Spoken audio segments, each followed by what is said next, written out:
السلام علیکم، پروگرام غامدی میں خوش آمدید۔ ناظرین، آج ہم اپنے شرکاء اور محترم جاوید احمد غامدی کی باہمی گفتگو کے ذریعے یہ جاننے کی کوشش کریں گے کہ اگر سیکولرزم لادینیت کا نام نہیں تو کیوں عمومی طور پر سیکولرزم کو الحاد سے ماخوذ کیا جاتا ہے؟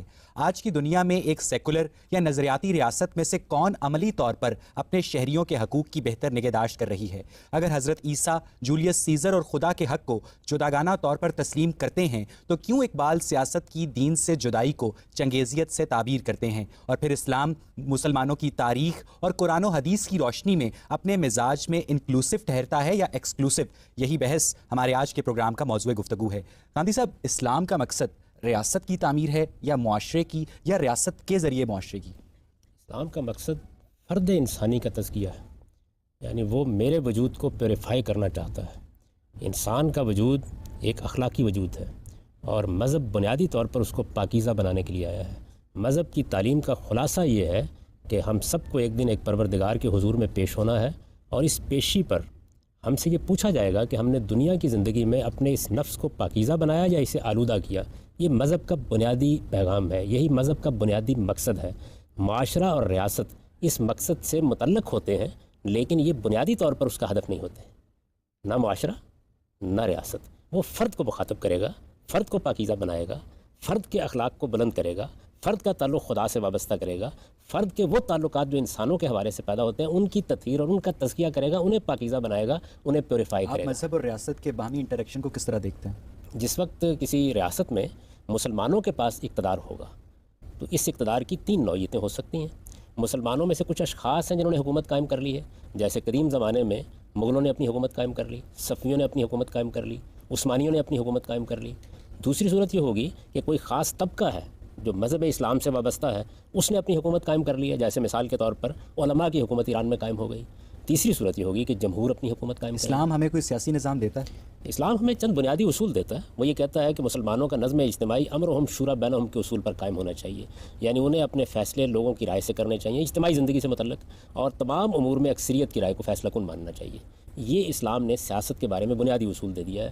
اس اصول کا اطلاق آپ اپنے معاشرے کے لحاظ سے کریں گے۔ قبائلی زندگی میں وہ قبائلی روایات کے مطابق ہوگا، دور جدید میں جو نئے معیارات بن گئے ہیں ان کے لحاظ سے ہم اس کا اطلاق کر لیں گے۔ تو اسلام تو اصل میں بنیادی رہنمائی دے گا، اب اس کے بعد آپ نے اپنے معاشرے میں اس کا اطلاق کس طرح کرنا ہے، اس کا تعلق تمدن سے اور تمدنی ارتقاء کے وسائل سے۔ صاحب، امام مالک اور امام غزالی نے موروثی سلطانوں کی ملازمت کی، اور امام غزالی نے اپنی کتاب نصیحت الملوک میں سلطان کو زمین پر خدا کا سایہ بھی قرار دیا، تو کیا مونارکی کو اسلام کے ذریعے جسٹیفائی کرنا درست ہے؟ امام مالک تو کبھی کسی حکمران امام غزالی کی بات کر رہا ہوں۔ امام غزالی نے تھوڑا عرصہ تک ایک یونیورسٹی کے ریکٹر کی حیثیت سے کام کیا تھا، اس کے بعد چھوڑ کر چلے گئے۔ وزیر اعظم ان کو مسلسل خطوط لکھتے رہے، وہ اپنے خاص علاقے میں جا کر بیٹھ گئے، وہاں انہوں نے ایک درسگاہ قائم کی اور ساری زندگی وہاں۔ لیکن صاحب، ان کی کتاب کا جملہ یہ ہے کہ سلطان زمین پر خدا کا سایہ ہے، اور تمہیں انبیاء تمہارے اوپر کیا کہتے ہیں، رحمت کا سایہ بنیں گے، اور سلاطین تمہارے اوپر رحمت کا سایہ بنیں گے۔ یہ ان کی کتاب میں لکھا ہے۔ آپ وہاں سلطان کو بادشاہ کے بجائے اقتدار کے بارے میں کیوں نہیں لیتے؟ اقتدار، اس میں کوئی شک نہیں کہ زمین پر خدا کی رحمت کا سایہ ہوتا ہے۔ اس وقت اقتدار قائم ہے تو ہمیں تحفظ حاصل ہوتا ہے، اس کے نتیجے میں انارکی ختم ہو جاتی ہے۔ بھلے وہ اقتدار جبر کی بنیاد پہ قائم ہو۔ دیکھیے، بات یہ ہے کہ اقتدار اپنی ذات میں خدا کی رحمت ہے۔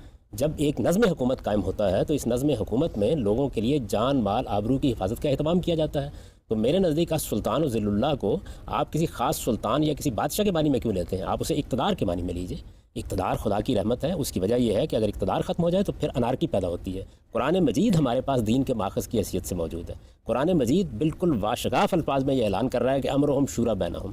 کسی درجے میں بھی وہ اس بات کو قبول کرنے کے لیے تیار نہیں ہے کہ لوگوں کی رائے کے خلاف بھی کوئی حکومت قائم ہو سکتی ہے۔ خلفائے راشدین اس کا اعلان کر رہے ہیں۔ سیدنا عمر رضی اللہ عنہ کا مشہور خطبہ ہے جو بخاری نے نقل کیا ہے کہ ایک خاص موقع کے اوپر جب انہوں نے دیکھا کہ لوگ سیاسی نظام کے بارے میں بعض ایسی آراء کا اظہار کر رہے ہیں جو اسلامی تصورات کے خلاف ہے، تو انہوں نے خطبہ دیا۔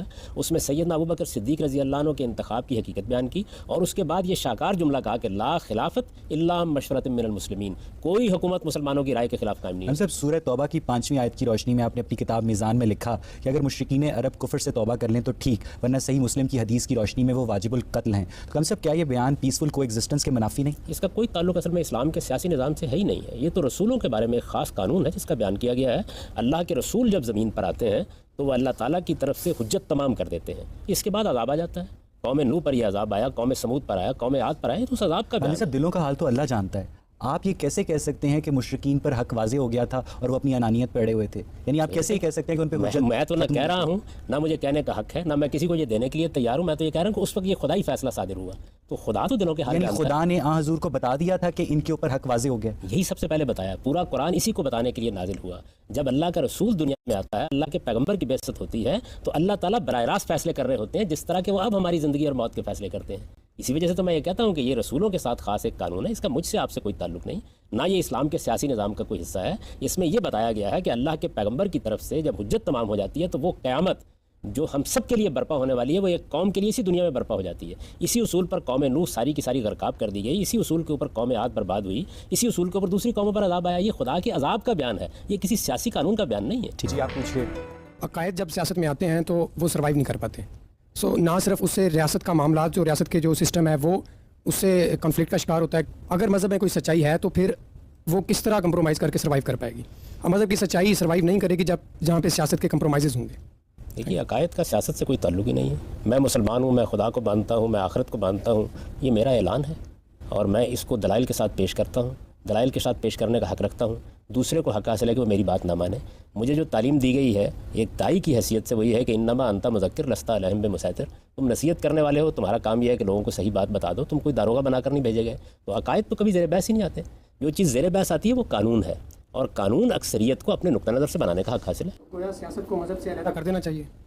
میں تو یہ کہتا ہوں کہ یہ بات ہی ٹھیک نہیں ہے کہ مذہب کو سیاست سے متعلق ہونا چاہیے، نہیں ہونا چاہیے. مذہب کو فرد سے متعلق ہونا چاہیے.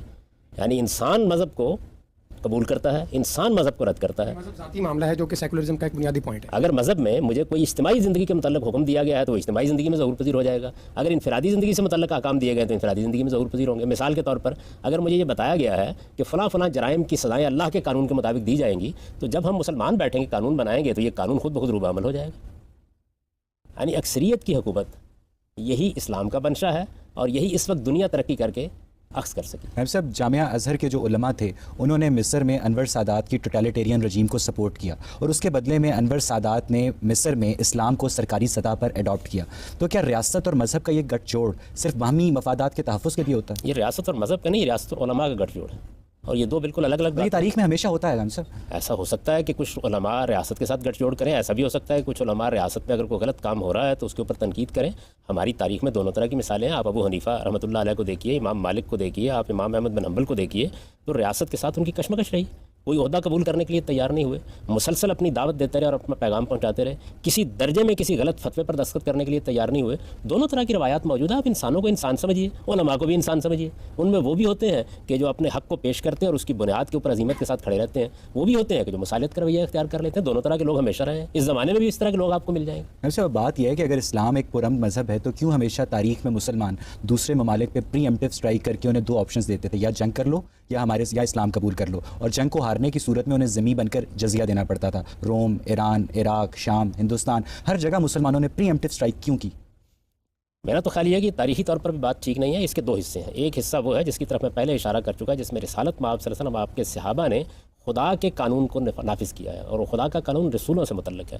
جب کسی قوم یا اقوام پر اللہ کے رسولوں کی طرف سے حجت تمام ہو جاتی ہے تو عذاب کے طور پر اللہ تعالیٰ اس کو محکومی میں ڈال دیتے ہیں. وہ ایک بالکل الگ قانون ہے، وہ صحابہ کرام کے ساتھ متعلق تھا، انہی کے ساتھ. صاحب، ان تمام ممالک کے لوگوں پر ان تمام ممالک میں جو لوگ رہتے تھے ان پر حجت کیسے واضح ہو گئی تھی؟ وہاں تو کبھی مسلمان پہنچے نہیں تھے. نہیں، بالکل ہوئی جی. رسالت میں آپ صلی اللہ علیہ وسلم نے 3 ادوار میں اتمام حجت کیا ہے. پہلے مرحلے میں آپ نے مکے میں ایک لمبا عرصہ بسر کیا اور ان پر اتمام حجت کیا. پھر ان کے لیے خدا کے عذاب کا فیصلہ ہوا.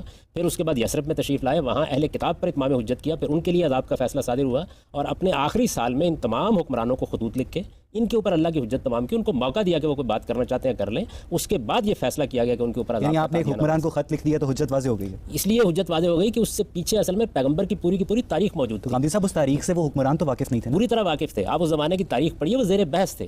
ان کے پاس اس کی پیشین گوئیاں موجود تھیں. وہ جانتے تھے کہ کیا صورتحال ہے کیا نہیں. پھر یہ کہ جب خط لکھا گیا تو اس کے جواب میں بحث کر سکتے تھے، اعتراض کر سکتے تھے. جن لوگوں نے اس کے بعد موافقت کا رویہ اختیار کیا ان کے خلاف کوئی کارروائی نہیں کی گئی. وہ ایک الگ قانون ہے. اس قانون کو آپ کبھی موضوع بنائیے، اس کی میں پوری تفصیل. یہ تاریخی طور پر یہ درست ہے کہ مسلمان ایک ملک میں گھوڑے دوڑاتے ہوئے آئیں اور انہیں کہیں کہ یا اسلام قبول کر لو یا جنگ کر لو کیونکہ تم پر حجت واضح ہو چکی ہے. میں عرض کر رہا ہوں کہ یہ کام تو رسالت میں آپ صلی اللہ علیہ وسلم ان کے صحابہ ان کی وفات کے بعد بھی ہوتا رہا. اسپین تک مسلمان. میں عرض کرتا ہوں اس کے بعد آپ اسپین پر حملہ بالکل دوسرے مقاصد سے ہوا ہے، ہندوستان پر حملہ دوسرے مقاصد سے ہوا ہے.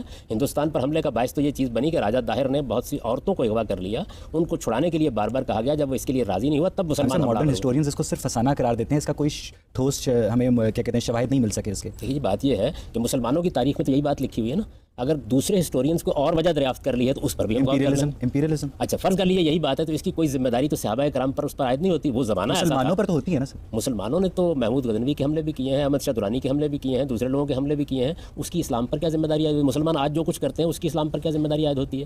اسلام میں اگر کسی کے عمل کی ذمہ داری کو بیان کرنا ہوگا تو وہ رسالت مآب صلی اللہ علیہ وسلم اور صحابہ کرام ہے, انہوں نے خدائی قانون کا نفاذ کیا ہے اور اس قانون کا کوئی تعلق ہمارے ساتھ نہیں ہے, نہ آج یہ اسلام کا کوئی قانون ہے. ہم بالکل قاعدے کے مطابق اپنا نقطہ نظر پیش کریں گے. اصل میں آپ جس دور کی مثالیں دے رہے ہیں اس دور میں ساری قومیں یہی کام کرتی تھیں, مسلمانوں نے بھی یہی کام کیا اور اس کا دفاع کرنے کی کوئی ضرورت نہیں. جسٹس اور جسٹیفیکیشن میں فرق ہوتا ہے کہ وہ یہ کر رہا ہے اس لیے میں یہ کر رہا ہوں. میں تو کوئی جسٹیفیکیشن نہیں کر رہا, میں تو یہ کر رہا ہوں کہ جو غلط کام اس زمانے میں ہو رہا تھا مسلمانوں نے بھی کر ڈالا, اسے جسٹیفائی کرنے کی ضرورت کیا ہے؟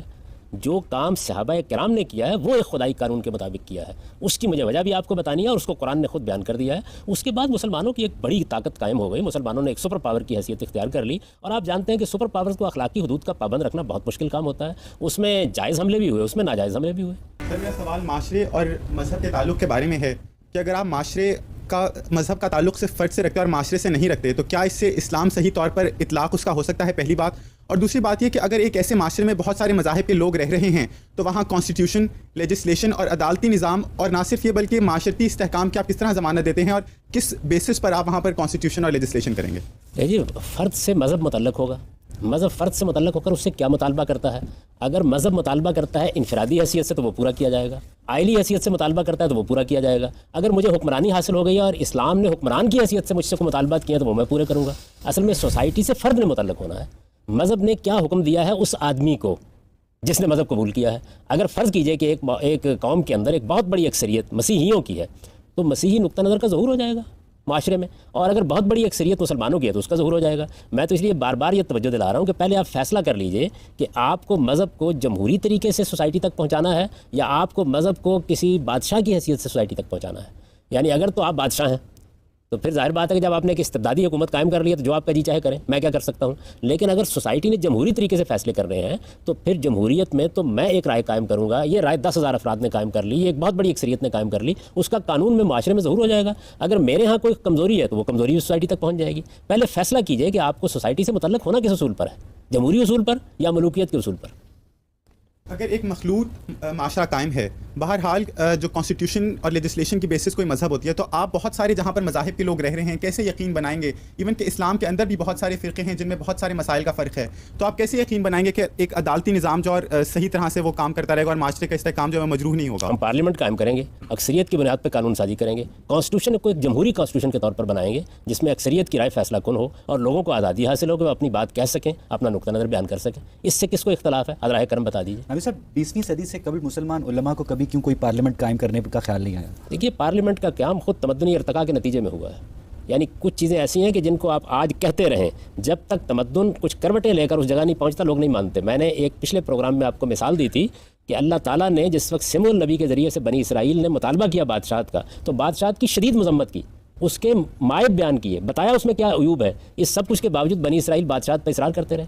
اسلام نے غلامی کا خاتمہ کر دیا, اس کے باوجود سوسائٹی اس کو قبول کرنے کے لیے تیار نہیں ہوئی. تو سوسائٹی کا قبول کرنا ایک بالکل الگ چیز ہے. آج کتنی باتیں ہیں جو آپ کو بتائی جاتی ہیں اور آپ یہ کہتے ہیں جی کہ سوسائٹی میں ان کو نافذ کرنا ممکن نہیں. اسلام نے غلامی کا خاتمہ کہاں کیا؟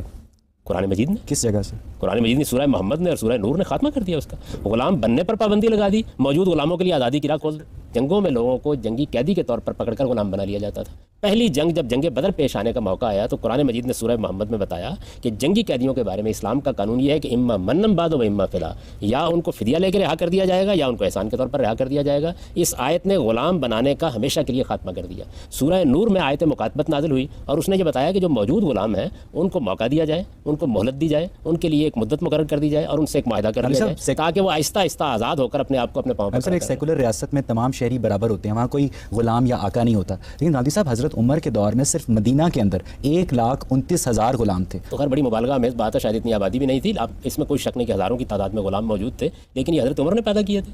یہ تو سوسائٹی وہ کے اندر ان غلاموں کو آزاد کر سکتے تھے. آزاد کرنے کا راستہ کھول دیا گیا. مہدی صاحب جب حضرت عمر بیت المقدس بتا رہا ہوں آپ کو کہ مقاصد کا قانون قرآن میں نازل کر دیا. تشریف لے کے گئے ہیں تو ان کا غلام اونٹ پر سوار تھا اور وہ خود اونٹ کی نکیل پکڑ کے چل رہے تھے. لیکن بات یہ کہ قانون تو غلام ہی نا. نہیں دیکھیے اس کے لیے مکاتبت کا قانون تھا, اس کو نکال کے باہر کیسے پھینک دیا جاتا.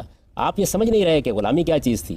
غلامی ایک پورا انسٹیٹیوشن بن چکی تھی, ساری معیشت اس پر چل رہی تھی, لوگ گھروں کے اندر موجود تھے, سارے نوجوان نہیں تھے, بوڑھے تھے, بچے تھے, لولے تھے, لنگڑے تھے, گھروں کے اندر چھت کے سائے میں پڑے ہوئے تھے. اسلام نے حق دے دیا کہ آپ مکاتبت کر کے نکل سکتے ہیں, لیکن ایک آدمی جانے کے لیے تیار نہیں تو اس کو دھکے دے کے باہر نکال دیا جائے.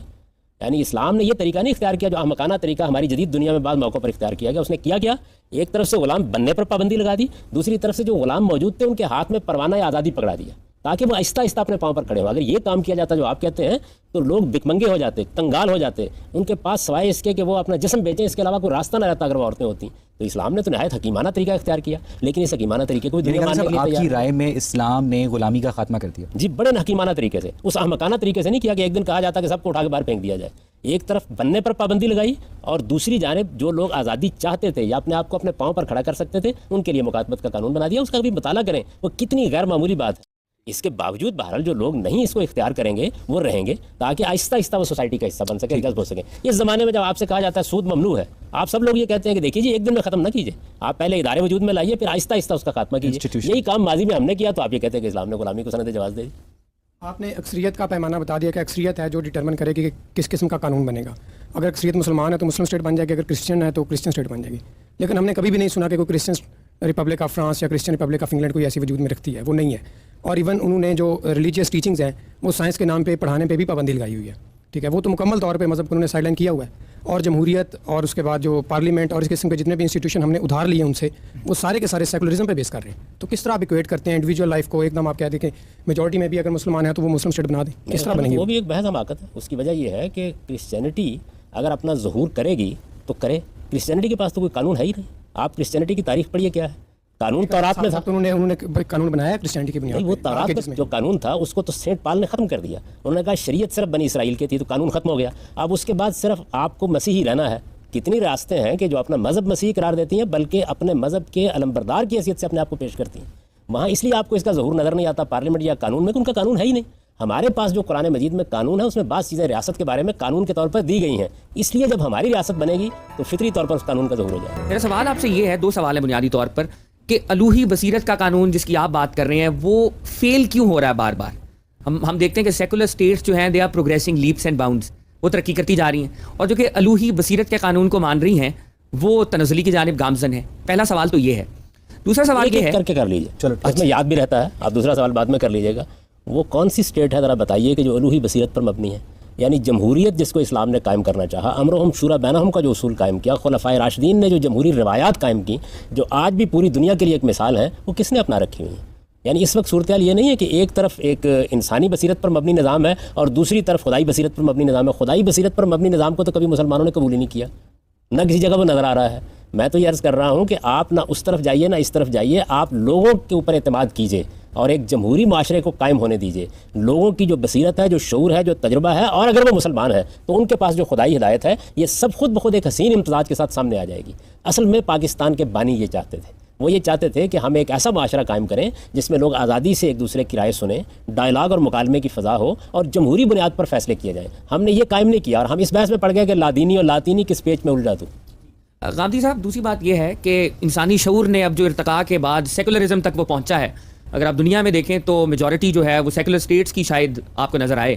سیکولرزم کے اندر بنیادی طور پر وہ دین سے متعلق قانون سازی نہیں کرتے, ان کے فریم ورک جو ہیں وہ ڈفرینٹ ہیں. اگر پاکستان کے اندر بالفرض ایک مکتبہ فکر میجورٹی میں آ جاتا ہے اور وہ دین سے متعلق بھی لیجسلیشن کرتا ہے تو دیگر مکاتب فکر کی کیا روح مجروح نہیں ہوگی؟ کیا ان کی تعبیر مجروح نہیں ہوگی؟ یہ بات یہ ہے, جہاں کہیں بھی اکثریت قانون بنائے گی کچھ لوگ اقلیت میں ہوں گے. جو قانون سازی اس وقت مغربی معاشرے میں ہو رہی ہے اگر وہ دین سے متعلق نہیں کرتے. میں بھی مثالیں دیتا ہوں. دیکھیے جب آپ خلاف دین قانون سازی کرتے ہیں تو وہ بھی ایک دینی قانون سازی ہے. آپ جب یہ کہیں گے کہ ہم نے ہومو سیکسولیٹی کو ایک قانونی حیثیت دے دی ہے تو سوال یہ ہے کہ مذہبی لوگوں کے جذبات مجروح نہیں ہوں گے؟ ان لوگوں کو اس پر تشویش نہیں ہوگی کہ جو اس کو انسانی اخلاقیات کے خلاف سمجھتے ہیں؟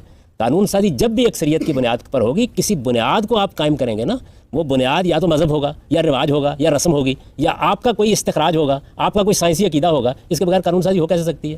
تو میں تو ایک سادہ اصول بیان کر رہا ہوں کہ آپ اکثریت کو قانون سازی کرنے دیجئے اور جو لوگ اقلیت میں ہوں ان کو حق دیجئے کہ وہ اپنی بات کہیں, اپنا نقطہ نظر بیان کریں, قانون پر تنقید کریں, قانون کی پابندی کرتے ہوئے قانون پر تنقید کریں اور رائے عامہ کو ہموار کریں. ہو سکتا ہے آج ایک نقطہ نظر کو اکثریت حاصل ہو, کل دوسرے نقطہ نظر کو اکثریت حاصل ہو جائے. آپ سوسائٹی کو پابند کیوں کرتے ہیں پہلے مرحلے میں؟ لوگوں کو رائے قائم کرنے دیجئے. کوئی قانون ایسا نہیں بن سکتا کہ جس پر مثال کے طور پر مجھے اگر اعتراض ہوگا, قانون سازی ہوگی طلاق کے بارے میں, یورپ میں ہوئی ہے, مجھے اس پہ 10 اعتراضات ہیں. آپ نے طلاق کے بارے میں قانون بنا دیا کہ بیوی کو آپ کو آدھی جائیداد دینا ہوگی. آپ جانتے ہیں اس کے نتائج کیا نکلے ہیں؟ اتنے بدترین نتائج نکلے کہ طلاق جو ہے وہ ویسے ہی ختم ہو گئی. لوگوں نے شادی شدہ زندگی کو اپنے لیے مصیبت قرار دے دیا. اس قانون سازی پہ مجھے بڑی تکلیف پہنچی, مثال کے طور پر علمی لحاظ سے پہنچی. میں مذہب کی بات نہیں کر رہا, تو میں وہاں جیوں گا نا, حق دیتے ہیں آپ مجھے کہ میں اپنی بات کہوں. یہی معاملہ یہاں پر بھی ہوگا. آپ جب جمہوری اصول کو مانتے ہیں, اصل میں یہ بات ہی ٹھیک نہیں ہے کہ قانون سازی کی بنیاد جو ہے وہ انسان کے عقائد اور نظریات نہیں ہوتے. کوئی عقیدہ آج آپ قائم کرتے ہیں وہی آج اس کی بنیاد ہوتا ہے. عقیدے کی بنیاد کسی مذہبی الہام پر بھی ہو سکتی ہے اور آپ کے سائنسی اکتشافات پر, آپ کے ذہنی تصورات پر اور آپ کے اوہام پر بھی ہو سکتی ہے. اس کے بغیر اصل میں کوئی قانون سازی ہو ہی نہیں سکتی. میں چند سوالات کروں گا ابھی آپ سے کہ آپ کے ملک کے اندر جو قانون بنے ہوئے ہیں ان کی بنیادیں کیا ہیں. آپ مذہبی قانون کی بات نہ کیجیے, ذرا بتائیے مجھے کیا بنیادیں ہیں. ٹھیک ہے, آپ پوچھو. دین اسلام میں انسانیت کے جو بنیادی حقوق ہیں وہ واضح طور پر بتا دیے گئے ہیں, اور قرآن پاک میں جو معاشی نظام ہے وہ بھی بنیادی طور پر واضح ہے. پھر اس خطے کے اندر اسلام کو سیکولرزم کے ساتھ جوڑنا اور اسلام کو معاشی نظام کمیونزم سے لینا, اس کو ان سب کے ساتھ اسلام کے ساتھ جوڑنا, ان سب باتوں کو, تو اس میں اس خطے میں کن لوگوں کا کردار ہے؟ کون لوگ ایسی سازشیں کر رہے ہیں کہ جو اسلام کو ان حصوں میں مرج کرنا چاہ رہے ہیں؟ آپ یہ لفظ سازش کیوں بار بار استعمال کرتے ہیں؟ یعنی مسلمان اس کے عادی ہو گئے ہیں کہ ہر جگہ کوئی نہ کوئی سازش ہو رہی ہوتی ہے. لوگوں کا نقطہ نظر ہے, بیان کر رہے ہیں اپنا نقطہ نظر, آپ بھی اپنا نقطہ نظر بیان کیجیے. سوسائٹی کو جمہوری طریقے سے فیصلہ کرنے دیجیے کہ آپ کا نقطہ نظر صحیح ہے یا کسی دوسرے کا نقطہ نظر صحیح ہے. آپ معاشرے کو ایک زندہ معاشرے کے طور پر اپنے فیصلے خود کیوں نہیں کرنے دیتے؟ یعنی سازش کیسے ہو جائے گی؟ سازش اسی وقت ہوتی ہے جب آپ ایک آمرانہ نظام قائم کرتے ہیں.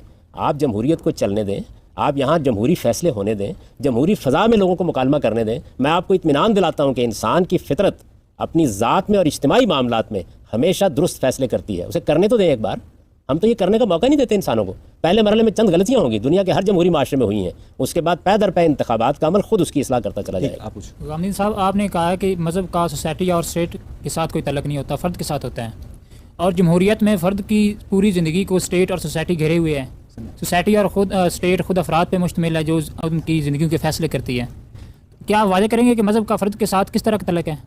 دیکھیے جی, بات یہ ہے کہ میں نے جو بات عرض کی ہے وہ پوری بات بیان کیجیے کہ مذہب فرد کو مخاطب کرے گا, فرد کو احکام دے گا, فرد سے یہ پوچھے گا کہ تم انفرادی زندگی میں کیا کرتے ہو, اجتماعی زندگی میں کیا کرتے ہو.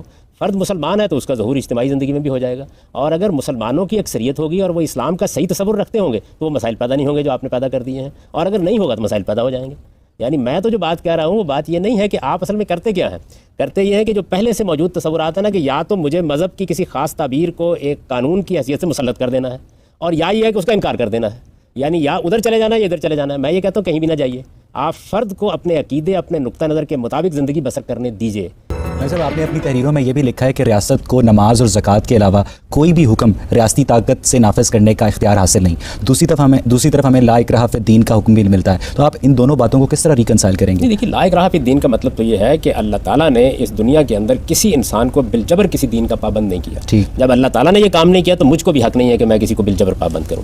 لیکن جس وقت کوئی آدمی مسلمان ہو جاتا ہے تو اس سے اسلام کے لحاظ سے کچھ تقاضے آپ بھی کرتے ہیں, میں بھی کرتا ہوں. میں اگر مسلمان ہوں, میں مسلمان کی حیثیت سے اپنا تعارف آپ سے کراتا ہوں, تو انفرادی زندگی میں بھی آپ مجھ سے کہتے ہیں تم فلاں کام کیوں نہیں کرتے.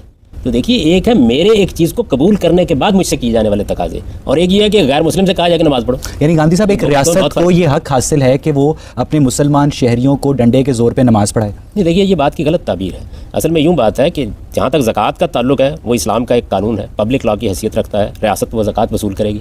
اس کی وجہ یہ ہے کہ آپ کے یہاں جو ٹیکس کا نظام ہے وہ بھی در حقیقت اسی اصول پر قائم ہے. اچھا, یہاں زکوٰۃ بھی چل رہی ہے, ٹیکسیشن بھی چل رہی ہے, ہم تو ایک کنفیوز نیشن بن گئے. یہاں تو بہت کچھ چل رہا ہے. اس کی وجہ کیا ہے؟ اس کی وجہ یہ ہے کہ ہم نے کبھی نہ اسلام کے حوالے سے چیزوں کو سمجھا ہے, نہ علم و عقل کے حوالے سے چیزوں کو سمجھا ہے. ہم تو اصل میں اوہام کی بنیاد پر گفتگویں کرتے ہیں, ہماری کوئی ایجوکیشن ہی نہیں ہوئی. نماز کے بارے میں قرآن نے صرف یہ بات کہی ہے کہ ریاست اگر چاہے تو اس معاملے میں قانون سازی کر سکتی ہے. کوئی لازم نہیں کیا اس بات کو, حالات دیکھے جائیں گے, اس کے لحاظ سے قانون سازی بھی کی جائے گی. کیونکہ جب ایک آدمی مسلمان ہے, آپ فوج میں بھرتی ہو جاتے ہیں تو آپ کے لیے کوئی اور ڈسپلن ہے. آپ فوج میں بھرتی نہیں ہوئے تو آپ کے لیے بالکل ایک اور ڈسپلن ہے. آپ کہتے ہیں میں ریاست سے مسلمان کی حیثیت سے حقوق چاہتا ہوں, تو ریاست بھی کچھ مطالبات کرے گی آپ سے. آپ کہتے ہیں کہ میں یہ حقوق نہیں چاہتا, تو ہم بھی کوئی مطالبہ نہیں کریں گے آپ سے. ٹھیک. آپ پوچھو. غان صاحب میرا کوشچن یہ ہے کہ ایک اسلامی ریاست میں جو ہم لوگوں نے نان اسلامک لیجسلیشنز بنا لیے ہیں، مثال کے طور پر شراب بنانے کے جو پرمٹ دے دیے گئے ہیں، اسی طرح جو طے شدہ اصول ہیں اسلام کے، مثلاً کہ ہاتھ کاٹنا یا سنگسار، ان کو ہم نے پشت پناہ ڈال دیا ہے. تو اس کے بارے میں آپ کیا کہیں گے کہ ہمیں اسلامی ریاست اس چیز کی اجازت دیتی ہے کہ جو بنیادی طے شدہ اصول ہیں ہم ان پر عمل نہ کریں اور اپنے اصول بنا کر، خواہ وہ ہم نے اکثریت سے ہی بنائے ہیں، انہیں ہم اپنا لیں؟ مسلمانوں کی ریاست کہیے، مسلمانوں کی ریاست پارلیمنٹ میں قانون سازی کرے گی. آپ کی تعبیر کے خلاف انہوں نے قانون سازی کر دی، تو لوگوں کے نقطہ نظر کو بدلیے. ایک جمہوری معاشرے کے اندر آپ کی بات مان لی جائے، میری بات مان لی جائے، آپ اپنی بات کہیے. اس کا مطلب یہ ہے کہ پوری کی پوری قوم اس تعبیر کو قبول نہیں کر رہی جو آپ نے کی ہوئی ہے. یہ تو ہوا آپ کے سوال کا اصولی جواب. عملاً تو صورتحال یہ ہے کہ یہ سارے قوانین نافذ ہیں پاکستان میں. ٹھیک، یہ تمام قوانین نافذ ہیں. پوچھو. غم صاحب میرا سوال آپ سے یہ ہے، اور میں یہ جاننا چاہتا ہوں کہ سیاست کا موضوع انسان، مذہب کا موضوع بھی انسان، اور یہ دونوں چیزیں انسان کی فلاح کے لیے کہ ایک اچھی سوسائٹی پینیٹریٹ کرے اور ڈیولپنگ سائڈ میں جائے. تو ان دونوں چیزوں میں ہم آبزرو کرتے ہیں کہ مسلمان خاص کر علمی معاملے میں تو آگے ہیں لیکن عملی معاملے میں بہت پیچھے ہیں. تو میں آپ سے یہ جاننا چاہتا ہوں کہ عمل کی صورت کب پیدا ہوگی ہماری سوسائٹی میں؟ آپ کے سوال کا پہلا حصہ زیادہ اہم ہے. سیاست کا تعلق اس چیز سے ہوتا ہے کہ لوگ اگر مل جل کے رہ رہے ہیں تو ان کی بہتری، ان کی بہبود، ان کو امن فراہم کرنے کے لیے ایک نظم اجتماعی وجود میں لایا جائے. مذہب کا یہ مقصد نہیں ہے. مذہب کا مقصد یہ ہے کہ لوگوں کو پیوریفائی کیا جائے تاکہ وہ خدا کی بادشاہی کو حاصل کر سکیں. تو پہلی تو بات یہ سمجھ لیجیے کہ دونوں کے مقاصد میں بہت فرق ہے. مذہب انڈائریکٹ اثر انداز ہوگا معاشرے کے اوپر، وہ ڈائریکٹ نہیں مخاطب کرتا اس کو، وہ ڈائریکٹلی یا براہ راست مخاطب کرتا ہے فرد کو. وہ آپ سے کہے گا کہ اجتماعی زندگی کے لیے یہ قانون ہے، انفرادی زندگی کے لیے یہ قانون ہے، آپ کے دل و دماغ کو ایڈریس کر کے اس کو تبدیل کرنے کی کوشش کرے گا. باقی رہ گئی یہ بات کہ آپ نے کہا کہ علم میں ہم بہت آگے ہیں. کہاں آگے ہیں؟ علم ہی میں پستی پیدا ہوئی ہے جس کا نتیجہ عمل میں پستی کی صورت میں نکل رہا ہے. ہماری تو زوال کی وجہ یہ ہے کہ قرآن مجید جو ہمارے علم کی اخلاقی بنیاد تھی اور مذہبی اور مابعد طبیعتی بنیاد تھی اس کو ہم نے فراموش کر دیا. اور جو طبعی علوم دنیا کے اندر کھڑے ہونے کے لیے سائنسی علوم چاہیے ان کو کبھی درخور اعتنا نہیں سمجھا. علم ہی میں انعطاف پیدا ہوا ہے. آپ اندازہ کر سکتے ہیں اس وقت پاکستان کی اور باقی ممالک کی کیا صورتحال ہے. 70-80% ناخواندہ آبادی ہے. یہ جو آپ خواندگی کی شرح پڑھتے ہیں وہ اصل میں دستخط کرنے والے لوگ ہوتے ہیں. حقیقی تعلیم کتنی ہے؟ آپ تعلیم پر کتنا خرچ کرتے ہیں؟ ذرا اپنا بجٹ اٹھا کے دیکھیے. شرم آتی ہے اس کو دیکھ کر. تو جس قوم کی تعلیم تربیت کا آپ نے اہتمام نہیں کیا، کیسے توقع کرتے ہیں کہ اس کے اندر صحیح علم وجود میں آئے گا اور صحیح عمل وجود میں آئے گا؟ رامدی صاحب، آپ نے کہا کہ سیاست کا جو مطلب ہے وہ اجتماعی انداز میں رہنے سہنے کے جو طریقے ہیں اس کی بات ہے، جبکہ قرآن میں یہ رہنے کے جو اصول ہیں وہ بھی بتا دیے گئے ہیں. تو پھر آج کیوں جو دین اسلام ہے اس کو سیاست سے الگ کیا جاتا ہے؟ تو کیا یہ ناانصافی نہیں ہوگی دین اسلام کے ساتھ کہ دین اسلام سیاست میں ہماری کوئی رہنمائی نہیں کرتا؟ دین اسلام سیاست میں رہنمائی کرتا ہے. آپ اس رہنمائی کو قبول کریں نا. آپ انسان کی حیثیت سے قبول کریں گے تو آپ کی اجتماعی زندگی میں اس کا ظہور ہو جائے گا. یہ آپ کی جو اس وقت پارلیمنٹ ہے جس میں 350 کے قریب افراد بیٹھے ہوئے ہیں، یہ مسلمان ہیں یا کافر ہیں؟ مسلمان ہیں نا. پھر یہ ہمیں کیوں نہیں پاکستان کے اندر جو اسلام کا معاشی نظام اور سیاسی نظام اور سماجی نظام نظر کیوں نہیں آتا؟ اسلام نے کوئی نظام نہیں دیا. پہلے تو اپنی اس غلطی کی اصلاح کر لیں. اسلام نے سیاست اور معیشت کے بارے میں چند قوانین دیے ہیں، ان کی روشنی میں نظام ہم بناتے ہیں. ہم نے کبھی ان کا شعور پیدا کیا، لوگوں کے سوالوں کے جوابات دیے، اپنی ایلیٹ کو اس پر مطمئن کیا، اپنی انٹیلیجنشیا کے ساتھ مکالمہ کیا؟ یہ جب تک آپ نہیں کریں گے اس وقت تک کیسے ظہور پذیر ہو جائے گا؟ مجھے یہ بتائیے آپ چاہتے کیا ہیں؟ یعنی پارلیمنٹ کے اندر جو عوام کی اکثریت بیٹھی ہوئی ہے اس کی جگہ کو اور آگے اس قانون کو نافذ کر دیں، اس کے دل و دماغ کو بدلیے. اگر وہاں کوئی خرابی ہے تو اس کو دور کرنے کی کوشش کریں. اگر آپ کی بات معقول ہوگی، لوگ مان لیں گے، تو پارلیمنٹ میں قانون سازی ہو جائے گی. پوچھو. آپ نے لوگوں کی بات کی کہ ایک جمہوری معاشرے میں لوگوں کی رائے جو ہے وہ لیجسلیشن بنے گی. تو اس معاشرے میں آپ کس طرح دیکھ سکتے ہیں، مطلب ایک پاکستانی ریاست جس میں آپ کہتے ہیں کہ 80% لوگ جو ناخواندہ ہیں، تو اس میں کس طرح لوگ جو ہیں وہ کس قسم کی رائے کا اظہار کریں گے اور کس قسم کی لیجسلیشن ہوگی اگر آپ ہی کی بات کو مان لیا جائے اور انہی لوگوں کو اختیار دے دیا جائے لیجسلیشن کا؟ تو یہ کیا کیوس پیدا نہیں ہو جائے گا؟ جہاں جیسے لوگ ہیں ویسی ریاست ہوگی. آپ نہ دیں لوگوں کو اختیار، پر بتا دیں کس کو اختیار دینا چاہتے ہیں. میں نے تو پہلے بھی عرض کیا تھا ایک پروگرام میں کہ بہادر شاہ ظفر کا کوئی بیٹا تلاش کر کے لے آئیے، اسے بادشاہ بنا دیتے ہیں. اگر لوگوں نے فیصلہ کرنا ہے تو جیسے لوگ ہیں اس کا ظہور ہوگا. آپ ان کو بہتر کرنا چاہتے ہیں، تعلیم کا راستہ اختیار کریں، ان کو بہتر کریں. یعنی یہ جو آپ کے مذہبی رہنما ہیں، یہ جو آپ کے سیاسی رہنما ہیں، یہ نکلے میدان میں اپنی قوم کی تربیت کریں. اچھا ٹھیک. جب آپ جمہوری معاشرہ قائم کرتے ہیں تو جو قوم ہوتی ہے اسی کا ظہور ہوتا ہے، اس پر جزا فضا کرنے کی ضرورت نہیں. اپنی قوم کے دل و دماغ کو بدلیے. دنیا کی جتنی بھی سیکولر ڈیموکریسیز ہیں ان کا بینکنگ سسٹم انٹرسٹ بیسڈ ہے اور وہ بہت کامیاب ہے اور ان کی پوری منوپلی ہے اس وقت. اور اسلام جو ہے وہ سود کی مذمت کرتا ہے. تو اگر پاکستان میں آپ جو کہتے ہیں کہ جمہوری حکومت قائم ہو اور وہ people as a majority vote کر دیں کہ وہ انٹرسٹ کو الاؤ کرتے ہیں، تو کیا یہ ایکسیپٹیبل ہوگا؟ وہ قانون بن جائے گا. مجھے اس سے اختلاف ہوگا. میں دلائل کے ساتھ اس قانون کو بدلنے کی کوشش کروں گا. مجھے سود کے اوپر اخلاقی اعتراضات ہیں. میری سمجھ میں یہ بات نہیں آتی کہ ایک آدمی کے کاروبار میں نفع نہیں ہو رہا، آپ کیسے اس منفعت کا تقاضا کرتے ہیں. اس نے آپ سے قرض لیا تھا, اس کا کاروبار بند ہو گیا, آپ اس کے باوجود کہتے ہیں کہ مجھے منفعت حاصل ہونی چاہیے. مجھے اس پر اخلاقی اعتراضات ہیں, میں یہ اعتراضات پیش کروں گا اور دلائل کے ساتھ پیش کروں گا. اکثریت میری رائے کو قبول کر لے گی, اس کے مطابق قانون بن جائے گا. نائب صاحب یہاں پہ ہم آج کی گفتگو کو ختم کریں گے. ناظرین, بات چلی تھی اسلام اور سیکولرزم سے اور پہنچی ریاست کی جمہوری اساس پر.